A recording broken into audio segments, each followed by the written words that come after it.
सभी को जय मसीह की। परमेश्वर का धन्यवाद करता हूँ एक बार फिर प्रभु की उपस्थिति में आने का प्रभु ने मौका दिया। पिछले दिनों से हम जो अमृतसर में हुई घटना के बारे में सीखते आ रहे हैं कि वहां पर क्या विश्वासियों को करना चाहिए था, क्या गलती रही, कैसे व्यवहार करना चाहिए था, कैसे प्रत्युत्तर देना चाहिए था, किस प्रकार से मसीह को और मसीह के प्रेम को प्रकट करके देना चाहिए था। बहुत ही आवश्यक था, बहुत ही जरूरी था ऐसे हालातों में, क्योंकि प्रभु का वचन कहता अपने विरोधियों के लिए आप प्रार्थना करो, जो तुम्हें सताए उसके लिए प्रार्थना करो और अपने दुश्मनों से प्रेम करो। आइए उसी भाग में हम आगे सीखेंगे। प्यारे पिता, धन्यवाद करते हैं, थोड़ी देर तेरा वचन सीखने जा रहे हैं। पवित्र आत्मा आप हमें सिखाएं, आप हमारी ज्ञान बुद्धि समझ को खोल दें, तेरा वचन एक एक को समझ में आने के लिए आप कृपा दें। पवित्र आत्मा आप हमारे अध्यापक हैं। प्रभु यीशु मसीह के सामर्थी और पवित्र नाम से मांग लेते हैं, सुनो और ग्रहण करो, आमीन। आइए पहला तिमुथियस दूसरा अध्याय 1, 2, 3, 4 वचन में पढ़ूंगा। पहला तिमुथियस दूसरा अध्याय 1, 2, 3, 4।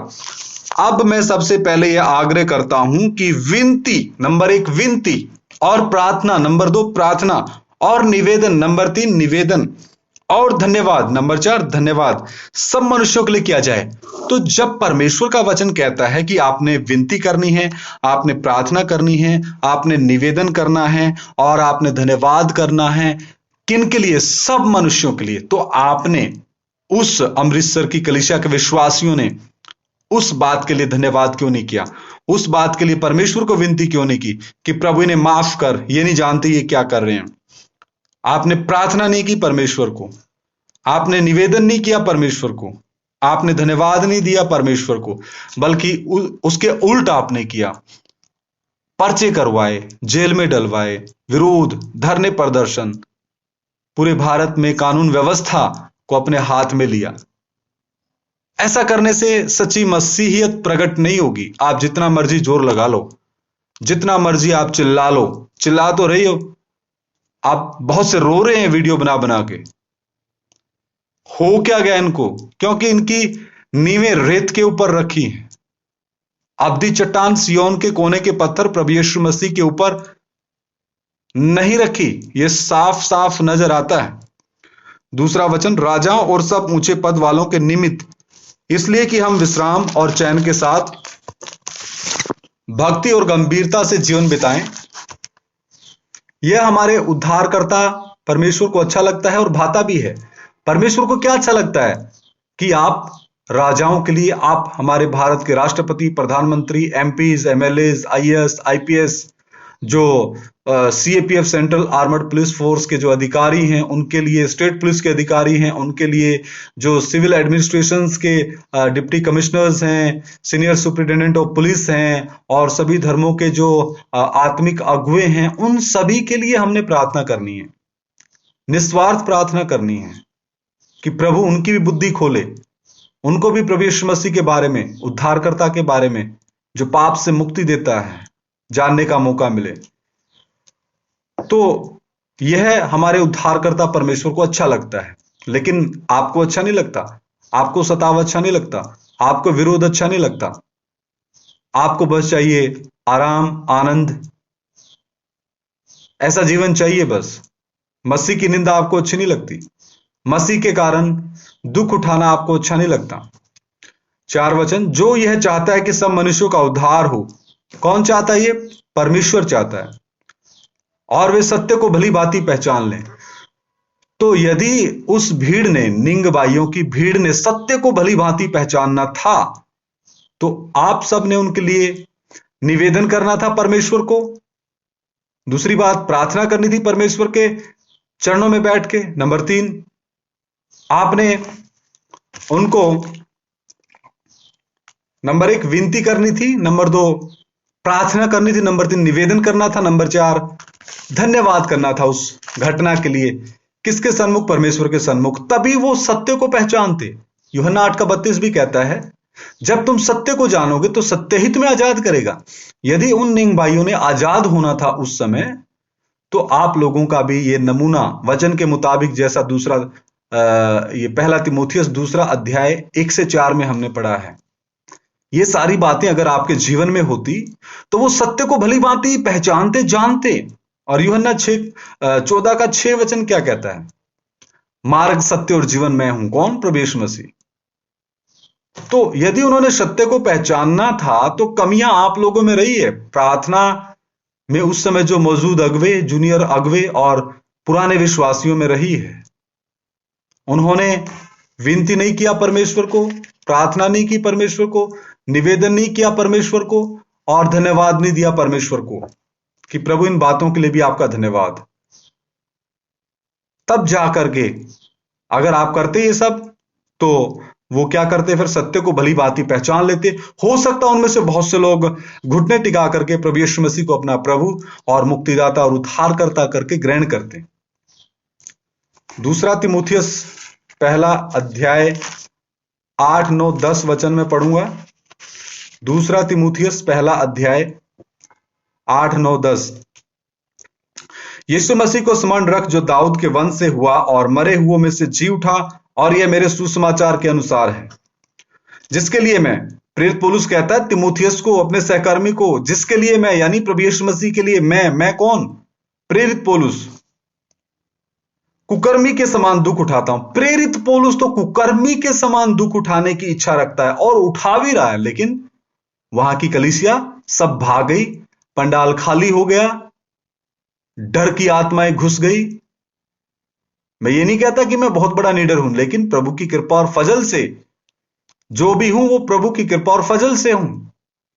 और आप सभी के मध्य में ये परमेश्वर का वचन, ये जो परमेश्वर का वचन है, जैसा पवित्र आत्मा के निर्देशानुसार, पवित्र आत्मा की अगुवाई के अनुसार मुझे मिल रहा है, वह वैसा ही आपके बीच में मैं साझा कर रहा हूं, ताकि आप सही उपदेश को जानें, सही वचन को जानें। 10 वचन 9 वचन में कहता है, जिसके लिए मैं कुकर्मी के समान दुख उठाता हूं, यहां तक कि मैं कैद में हूं, जेल में है, परंतु परमेश्वर का वचन कैद नहीं। इस कारण मैं चुने हुए लोगों के कारण, यानी इस कारण मैं चुने हुए लोगों के लिए सब कुछ सहता हूं। प्रेरित पौलुस क्या बोल रहा है? मैं चुने हुए लोगों के लिए सब कुछ सहता हूं कि वे भी उस उद्धार को जो मसीह यीशु में है अनंत महिमा के साथ पाएं। तो प्रेरित पौलुस तो यहां इतना सब कुछ सह रहा है, कैद में है, दुख उठा रहा है कुकर्मी के समान, कलीसिया के लिए दुख उठा रहा है। इसी का हम पढ़ेंगे 12-13। यदि हम धीरज से सहते रहेंगे तो उसके साथ राज्य भी करेंगे। राज्य अगर करना है तो उससे पहले मसीह के नाम के लिए दुखों को, कष्टों को, मुसीबतों को सहना है। यदि हम उसका इनकार करेंगे तो वह भी हमारा इनकार करेगा। यदि हम अविश्वासी भी हों तो भी वह विश्वास योग्य बना रहता है, क्योंकि वह आप अपना इनकार नहीं कर सकता। दूसरा तीमुथियुस दूसरा अध्याय 3, 4, 5 वचन। मसीह यीशु के अच्छे योद्धा के समान मेरे साथ दुख उठा। प्रेरित पौलुस कहता है मसीह यीशु के अच्छे योद्धा के समान दुख उठाना है। जब कोई योद्धा लड़ाई पर जाता है तो इसलिए कि अपने भर्ती करने वाले को प्रसन्न करे, अपने आप को संसार के कामों में नहीं फंसाता। फिर अखाड़े में लड़ने वाला यदि विधि के अनुसार ना लड़े तो मुकुट नहीं पाता। परमेश्वर का वचन कितना स्पष्ट है। इसी का दूसरे अध्याय का 19 वचन भी हम देखते हैं, तो भी परमेश्वर की पक्की नींव बनी रहती है और उस पर यह छाप लगी है, प्रभु अपनों को पहचानता है, और जो कोई प्रभु का नाम लेता है वह अधर्म से बचा रहे। किससे बच के रहने की जरूरत है? कलीसिया के सच्चे विश्वासियों को, मसीहियों को, अधर्म से। इसका 24, 25 और 26 वचन भी मैं पढ़ना चाहूंगा। दूसरा तीमुथियुस दूसरा अध्याय का 24, 25, 26। प्रभु के दास को झगड़ालू नहीं होना चाहिए, पर वह सबके साथ कोमल और शिक्षा में निपुण और सहनशील हो। ऐसा वहां देखने में नहीं मिला। आप लोगों ने तो झगड़ा ही मचाया और आप कोमलता के साथ बातचीत नहीं की, आप तो क्रांतियों की धमकी दी, और आप लोगों में शिक्षा में निपुणता की कमी देखने को मिली, सहनशीलता की कमी देखने को मिली। 25-26 वचन भी पढ़ रहा हूं। वह विरोधियों को नम्रता से समझाए। आप लोगों ने बिल्कुल नहीं समझाया। क्या जाने परमेश्वर उन्हें मन फिराव का मन दे कि वे भी सत्य को पहचाने और इसके द्वारा उसकी इच्छा पूरी करने के लिए सचेत होकर शैतान के फंदे से छूट जाएं। यानी परमेश्वर की इच्छा पूरी करने के लिए हो सकता था वो शैतान के फंदे से छूट जाते, लेकिन आप लोगों के व्यवहार के कारण ऐसा नहीं हुआ। इसमें दूसरा तिमुथियुस 1 अध्याय का 8, 9, 10, 12, 13 आयत भी मैं पढ़ता हूं। दूसरा तिमुथियुस पहला अध्याय 8, 9, 10, 12, 13 आयत। इसलिए हमारे प्रभु की गवाही से और मुझसे जो उसका कैदी हूं, प्रेरित पौलुस क्या है? कैद में है। लज्जित ना हो, वो लज्जित नहीं हो रहा, पर उस परमेश्वर की सामर्थ्य के अनुसार सुसमाचार के लिए मेरे साथ दुख उठा। प्रेरित पौलुस तिमुथियुस को भी यही शिक्षा दे रहा है कि हे तिमुथियुस, सुसमाचार के प्रचार के लिए मेरे साथ दुख उठाने के लिए तैयार रहे, जिसने हमारा उद्धार किया और पवित्र बुलाहट से बुलाया, और यह हमारे कामों के अनुसार नहीं पर उसके उद्देश्य और उस अनुग्रह के अनुसार है जो मसीह यीशु में सनातन से हम पर हुआ है। पर अब हमारे उद्धारकर्ता मसीह यीशु के प्रकट होने के द्वारा प्रकाशित हुआ, जिसने मृत्यु का नाश किया और जीवन और अमरता को उस सुसमाचार के द्वारा प्रकाशमान कर दिया। 12-13 वचन भी। इस कारण मैं इन दुखों को भी उठाता हूं। प्रेरित पौलुस बार बार दुखों को उठाने की बात करता है और वो असल में दुखों को उठाता था, पर लज्जाता नहीं। प्रेरित पौलुस को शर्म नहीं आती थी दुख उठाने में, लेकिन वहां पे आप लोगों को शर्म आई और आप लोगों ने क्रांति की लहर पैदा कर दी पूरे भारतवर्ष में कि सतावट सहने के लिए तो मसीही बने ही नहीं है। तो फिर दूसरा तिमुथियुस 3 का 12 वचन क्या झूठा है कि जितने मसीह यीशु में भक्ति के साथ जीवन व्यतीत करना चाहेंगे वो सब सताए जाएंगे? तो परमेश्वर का वो वचन क्या झूठा है? फिर जवाब दो आप लोग। मत्ती 24 अध्याय में स्पष्ट लिखा है, आकाश टल जाएंगे, पृथ्वी टल जाएगी, लेकिन परमेश्वर का जो वचन है वो बिल्कुल नहीं टलेगा। वो भी वचन में पढ़ा देता हूं।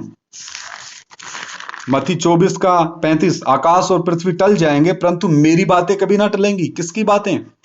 प्रभु यीशु मसीह की, देहधारी परमेश्वर की, सृष्टिकर्ता की, राजाओं के राजा की, प्रभुओं के प्रभु की, अल्फा ओमेगा की, कभी ना बदलने वाले परमेश्वर की, सर्वशक्तिमान की, सर्वज्ञानी की, सर्वव्यापी की, प्रभुओं के प्रभु की, राजाओं के राजा की, अद्भुत युक्ति करने वाले पराक्रमी परमेश्वर की, अनंत काल के पिता की, शांति के राजकुमार की।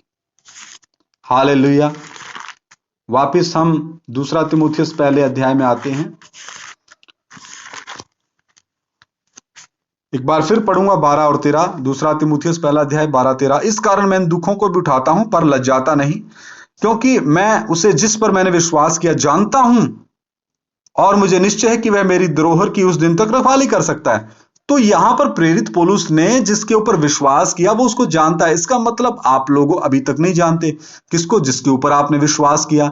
यदि आप लोग जानते तो इस वचन का दावा करते, आप लोग सीधा बोलते कि वह यानी प्रभु यीशु मसीह मेरी धरोहर की यानी हमारे इन शरीरों की उस दिन तक रखवाली कर सकता है। फिर आप लोग पुलिस प्रशासन की मदद नहीं मांगते, फिर आप लोग डिप्टी कमिश्नर की मदद नहीं मांगते, फिर आप लोग प्रशासन से मदद नहीं मांगते, क्योंकि आप ये वचन अगर अपने जीवन में पूरा करते तो दावे के साथ कहते अन्य जातियों को कि हमारी रखवाली करने वाला हमारा सेनाओं का यहोवा परमेश्वर है।